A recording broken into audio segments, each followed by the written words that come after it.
All right, episode one, series one, episode, who knows? I'm getting ready to joint this surface. Like I said, I drew the line on here. I'm going to cut off this excess and then joint this piece, but I thought I'd take this opportunity to discuss why I took this soundboard out in the first place. And it'll become obvious when I take this thing called a rib and I put this rib where it's eventually going to be, and you can see this. If you've been watching along, this might not be the right rib in the right place, but you get the idea. There's an issue here. There's an issue here. And what to do with this issue?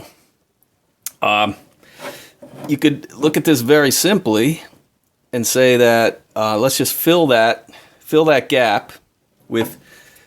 This piece of wood is a piece of spruce that I make ribs out of normally when I make a rib.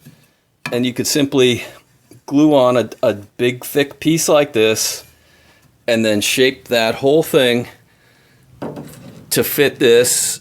Glue it up, scrape it up, sand this whole thing down. You'll barely see it. And that's one way to look at it. But it doesn't account for why this rib, this structure, is thin here on the end and would no longer be at all thin on the end.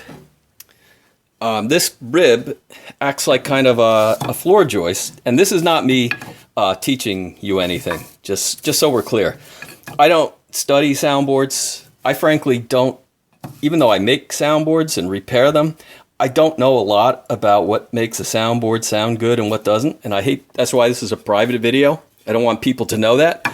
But I do know that there is a downward force on here, like a floor joist, and this stretches, and this does this. This is what I've heard. And so why is this thin? It's thin because they want it weaker on the edges, so it vibrates more, I guess. And I'm not even going to go there. They make this thin on the end. They want it to be thin for a reason. So I don't want to change that.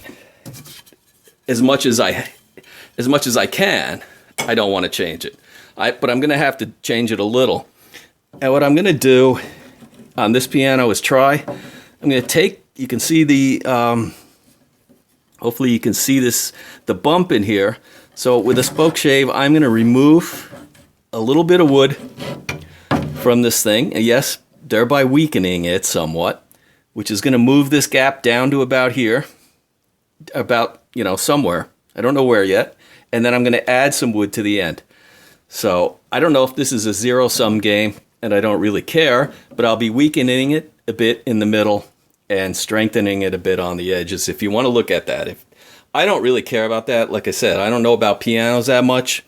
I know that this piano sounded okay before. It just can't be left like that. I can't leave it like that. So what I'm going to do, I'm going to fix that, and then I'm going to see what happens to the sound of the piano afterwards.